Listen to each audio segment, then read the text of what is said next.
Produkcijai Galinta 40% nuolaida, o malta kava Dalmaer Prodomo 4,99. Maxima tai, ko reikia. Šiandien žiniose. Kūčių naktį šeimą prikėlė visai ne kalėdų senelis. Pradžioje galvojom, kad čia normalus kalėdinis megztinis, o pasirodo baubas. Išskalbti nepavyko. Bandėm lyginti. Įspintą atgal uždaryti. Močiutę net pasikvietėm. O šviesą jungti bandėt? Laimėk unikalų ežio megztinį kasdien. Papildęs ežio sąskaitą bent 10 eurų. Ežys ir jokių nesąmonių.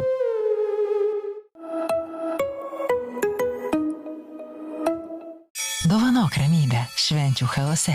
Rinkis knygos.lt.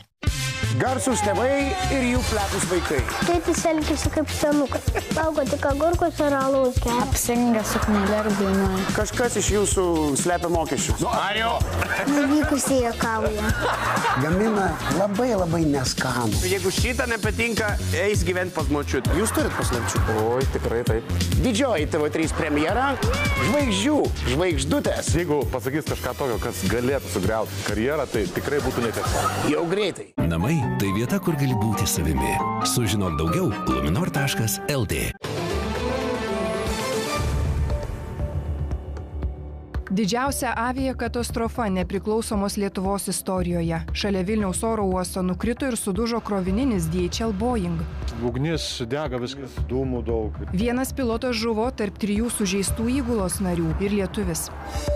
Biški prie vaikų priejau, tam žiūrėjau pusė sienos ne. Nukritęs lėktuvas čiuoždamas sparnu kliudė 2-aukštį namą. Gyventojai patyrė šoką ir siaubą, pagalvoję, kad prasidėjo karas. Pamačiau lėktuvo variklį, žmona dar reikia, kad čia bombas. Netinkama lėktuvo priežiūra, žmogiška klaida ar teroro aktas. Tyrėjai aiškinasi, dėl ko kilo aviakatastrofa. Mes negalime atmesti ir, sakykime taip, to terorizmo atvejo.